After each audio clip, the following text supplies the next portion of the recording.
भारत माता की, भारत माता की जय श्री राम, जय श्री राम, जय श्री राम। मंच पर उपस्थित हमारे भाई वेंकट रेड्डी जी, जो कि 2 मुख्यमंत्रियों को हराकर झंडा गाड़ने वाले हमारे बड़े। उसी प्रकार से पालामोर पार्लियामेंट से डायरेक्ट मोदी जी ने हमारी डीके अरुणा मैडम जी को आशीर्वाद दिया। आशीर्वाद देकर आपके बीच में बिठाया, तो क्या मोदी जी की आप रखेंगे या नहीं रखेंगे? मेरी बहन को जिताएंगे नहीं जिताएंगे? पार्लियामेंट भिजाएंगे नहीं भिजाएंगे? आज हिंदी ओके కదా హిందీ?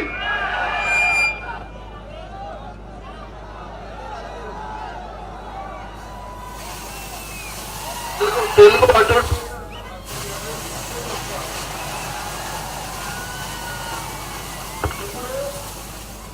ప్రచారానికి 4 దినాలతో మిగిలింది. ఈ 4 దినాల్లో ఎవరెవరు సోషల్ మీడియాలో యాక్టివ్ ఉన్నారు? నేను వాట్సాప్ యూజ్ చేస్తా, నేను ఇన్స్టాగ్రామ్ యూజ్ చేస్తా, నేను ట్విట్టర్ యూజ్ చేస్తా, నేను ఫేస్బుక్ అకౌంట్ కూడా బాగా నడుపుతా అని ఎంతమంది ఉన్నారు ఇక్కడ? మీరు అనుకుంటున్నారా మళ్ళొక్కసారి ప్రధానమంత్రి మోదీ గారు కావాలని? మన అక్క పార్లమెంట్కి వెళ్ళాలని మీరు అనుకుంటున్నారా?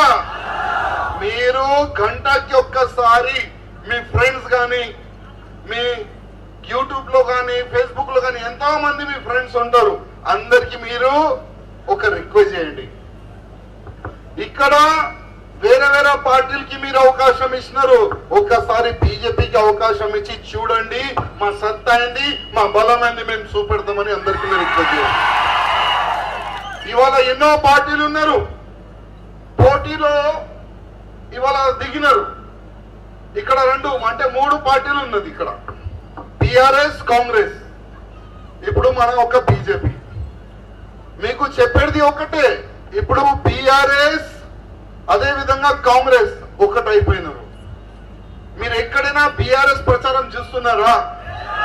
ఎందుకంటే కాంగ్రెస్ కి అవుట్ రైట్ గా కింద నుంచి సపోర్ట్ చేస్తున్నారు ఈ బీఆర్ఎస్ వాళ్ళు మొత్తం, కాంగ్రెస్ గెలవాలని. వీళ్ళు దొంగ మాటలు మాట్లాడుతున్నారు మీడియాలో, కేసీఆర్ అట్లా మళ్ళీ కింద పోయి ఆ పై నుంచి వెనుక నుంచి పోయి వాళ్ళిద్దరు కాంప్రమైజ్ అయిపోయినారు. ఇక్కడ పోటీ కాంగ్రెస్ వర్సెస్ బీజేపీ. ఇప్పుడు ఇది లోకల్ ఎలక్షన్ కాదు తమ్ముళ్ళారా, ఇది స్టేట్ ఎలక్షన్ అసలు కాదు. ఇది ప్రధానమంత్రి దేశానికి ఎవరు కావాలి దానికి ఎలక్షన్ ఇది. ఇప్పుడు మీరు ఒక్కసారి ఆలోచన చేయండి, మన దేశానికి ప్రధానమంత్రి ఎవరు కావాలి? ఇప్పుడు రాజీవ్ గాంధీ మన పప్పుబాయ్ అట్లాంటి వ్యక్తి ప్రధానమంత్రి అయితే మన దేశం ముందుకెళ్తుందా వెనుకపోతుందా? ఆయన అంటాడు నేను ఆలు వేస్తా, గోల్డ్ తీస్తా. ఎప్పుడు ఏం మాట్లాడతారో ఆయనకి తెలియదు. నిజమైన చూస్తే ఆయన మన బీజేపీ కూడా ఎట్లా అంటే ఆయన ఎప్పుడు ఏదైనా మాట్లాడితే మన బీజేపీకి ప్లస్ అవుతుంది. చూడాలంటే కాంగ్రెస్ లో ఒక పెద్ద జోకర్ ఎవరంటే అది రాజీవ్ గాంధీ. ఈయన రాహుల్, మన రాహుల్ పెద్ద జోకర్. మీరు గమనించాలి. మీరు అట్లాంటి వ్యక్తి ప్రధానమంత్రి అయితే మన దేశ పరిస్థితి ఏ విధంగా ఉంటది ఒక్కసారి మీరు ఆలోచన చేయాలి. ఇప్పుడు అదే రాజీవ్ గాంధీకి ఫాలోవర్ ఎవరు, పెద్ద ఫాలోవర్ అంటే మన చిన్న పప్పు రేవంత్ రెడ్డి పోతుంది ముందు. ఆయన ఎవరు ఏం మాట్లాడతారు అది కూడా తెలియదు. మన అన్న మంచి చెప్పిండు, కుర్చీలో కూర్చుంటే కాలు గీద కింద పోదని. ఇప్పుడు తెలంగాణ ప్రజలకి కేసీఆర్ మోసం చేసిందంటే దానికైనా పెద్ద మోసగాడు రేవంత్ రెడ్డి వెళ్ళిండు. 6 గ్యారంటీ అని ప్రజల్లోకి తీసుకొని వచ్చిండు. సత్తాలో అయితే వచ్చేసినావు, నువ్వు కుర్చీలో అయితే కూర్చున్నావు, కానీ 6 గ్యారంటీలు ఎట్లా పూర్తి చేస్తావయ్యా మేము అడుగుతున్నాం. ఇవాళ కేసీఆర్ పోతా అప్పుల తెలంగాణ చేసిపోయిండు. నువ్వు 6 గ్యారంటీ పూర్తి చేయాలంటే వేల కోట్ల రూపాయలు కావాలి. సోనియా గాంధీ ఇట్లీ నుంచి తీసుకొని వస్తావా డబ్బులు? లేక కాంగ్రెస్ వాళ్ళు వాళ్ళ అకౌంట్ నుంచి ఇస్తారా డబ్బులు? ఎప్పుడైనా కాంగ్రెస్ వాళ్ళు డబ్బు ఇయర్ తీసుకుంటారు. ఇది హిస్టరీ ఉంది. ఇవాళ ఎంతో మంది ఇక్కడ ఉన్నారు. నేను అందరికీ అడుగుతున్నా, చాలా మంది రైతులు కూడా ఉండొచ్చు. 6 గ్యారంటీలో ఒక గ్యారంటీ ఏంటంటే రైతులకి 2 లక్షలు రుణమాఫీ చేస్తా అన్నాడు. ఆయన చేసిండా? అదే విధంగా రైతు బంధు ఈ స్కీమ్ కింద 16,000 రైతులకి ఇస్తా అన్నాడు. ఇచ్చిండా? అదే విధంగా మహాలక్ష్మి పథకం కింద 2,500 నేను మహిళలకి ఇస్తా అన్నాడు. ఓ అమ్మ ఇచ్చిండా నీకు డబ్బులు? మీ అకౌంట్ లో వచ్చిందా? అదే విధంగా 500కి క్యాష్ ఇస్తా అన్నాడు. ఎంతో మందికి ఇస్తుండు మాకే అర్థం కాదు. ఎంతో మందికి ఇస్తుండు, వచ్చిందా ఎవరికైనా? అదే విధంగా దళిత బంధు మేము ఇంకా డబ్బులు పెంచిస్తా అన్నాడు. అయ్యా రేవంత్ రెడ్డి, పోతా ఆల్రెడీ ఒక ఫైల్ శాంక్షన్ అయింది.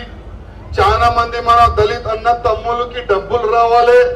నువ్వు కొత్తగా ఇస్తావా లేదా తెలియదు, కానీ పాతగానే చెయ్య శాంక్షన్ అయినారు. అది శాంక్షన్ అయితే ఇచ్చేసేయి.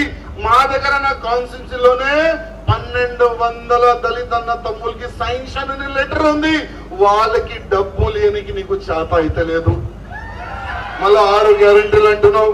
అదే విధంగా 200 యూనిట్ ఫ్రీ అంట. మంచి మోసం చేసినావు ఆ జనాలకి నువ్వు. ఒక ఫ్యాన్ ఒక టీవీ పెడితేనే 200 యూనిట్ అయిపోతుంది. ఒక ఫ్యాన్ ఒక టీవీ పెడితేనే 2 యూనిట్ ఖతం అవుతుంది. నువ్వు కరెక్టేనా? నువ్వు యూనిట్ ఫ్రీ చేయాలంటే ఒక 400 యూనిట్ అయినా ఫ్రీ చేస్తే చాలా బాగుండేది. ఎవరికైనా ఇచ్చిండా ఇప్పటి వరకు? కరెంట్ బిల్ మాఫ్ చేసిండా?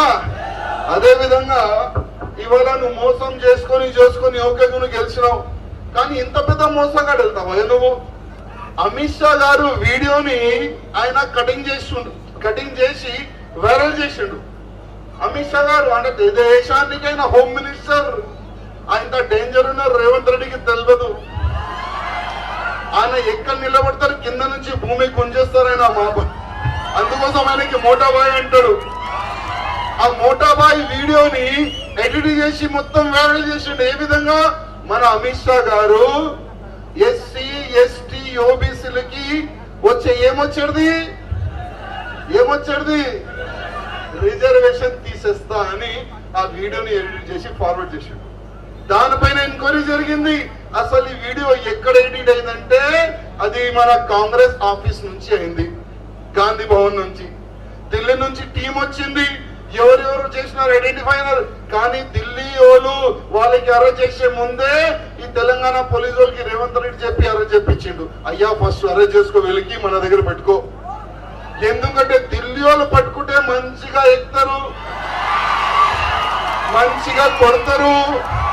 మళ్ళా రేవంత్ రెడ్డి పేరు వెళ్తుంది, రేవంత్ రెడ్డి మళ్ళా రాహుల్ గాంధీ పేరు వెళ్తుందని వీళ్ళంతా ప్లాన్ చేసుకుని వాళ్ళే ముందే అరెస్ట్ చేపిస్తున్నారు. కానీ అమిత్ షా గారు వాస్తవం ఏమన్నాడు? ఎస్టీ ఎస్సీ ఓబీసీలు కడుపు కోసి నువ్వు 4% ముస్లింస్ వాళ్ళకి ఇస్తున్నావు కదా, అది మేము ఇయ్యమని చెప్పిండు. ఒకవేళ తమ్ముళ్ళారా ఇదే కాంగ్రెస్ సెంటర్ లో వస్తే ఎస్సీ ఎస్టీ ఓబీసీకి వచ్చే రిజర్వేషన్ మొత్తం తీసి ఈ ముస్లిం వాళ్ళకి ఇస్తారు వీళ్ళు. ఆ మాట మీరు యాద పెట్టుకోండి. అందుకోసం ఈ యొక్క మంచి అవకాశం వచ్చింది మనకు. ఈ మంచి అవకాశం వచ్చింది. మన అక్కకి పార్లమెంట్ కి పంపించాలి. మన అక్క పార్లమెంట్ కి వెళ్తే మా పెద్ద బామ్మర్ది ఉన్నాడు కదా హోల్ సిటీ వాడు,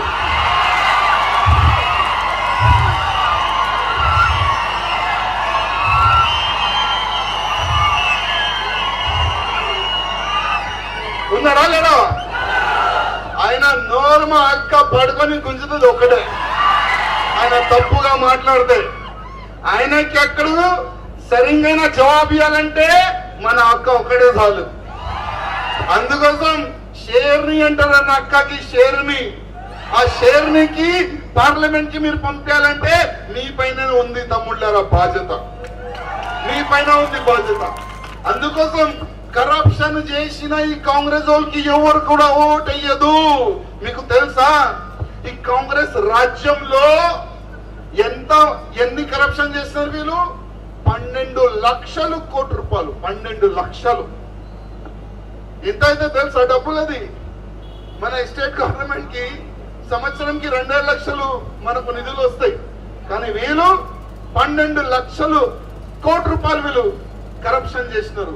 అందుకోసం ఇట్లాంటి కరప్షన్ చేసే వాళ్ళు, మీ డబ్బులు గుంజుకే వాళ్ళకి ఒక్క ఓటు కూడా కాంగ్రెస్ కి కానీ బీజేపీకి కానీ వెళ్ళొద్దు అని నేను మీ అందరికి రిక్వెస్ట్ చేస్తున్నా. లాస్ట్ కి కాంగ్రెస్ కి బీఆర్ఎస్ కి వెళ్ళొద్దు, మన బీజేపీకి అందరూ ఓటేసి గెలిపాలని మీ అందరికి రిక్వెస్ట్ అన్న. అక్క నంబర్ ఏముంది బ్యాలెట్ పేపర్ లో? 1 నంబర్ కదా. దాని పక్కనే డీకే అరుణ్ అని పేరు ఉంటది, దాని పక్కనే పువ్వు గుర్తు ఉంటది. 1 నంబర్ కి గుద్దుడు గుద్దాలి మనం. కౌంటింగ్ జరిగితే మీ బూత్ ని మీరు గెలవాలి తమ్ముళ్ళారా. అక్క నువ్వు గెలిచిన తర్వాత ఏ బూత్ లో ఎక్కువ ఓట్లు వచ్చినాయి నాతోని వాళ్ళకి సమానం మీరు చెప్పాలి. మంచి దావత్ కూడా కావాలి. ప్రతి ఒక్క బూత్ లో అంటే మీ బూత్ ఉన్నాయి కదా, మీ బూతులు మీరు గెలిస్తే మా మనసు మీరు గెలుస్తారు తమ్ముళ్ళారా. అందుకోసం కాంగ్రెస్ ని టిఆర్ఎస్ ని ఓడిపియాలి, బీజేపీని గెలిపియాలని నేను మీ అందరికీ రిక్వెస్ట్ చేస్తున్నా. ధన్యవాదం. అందుకోసం చెప్పిన తెలుగు అటు పోతుందని.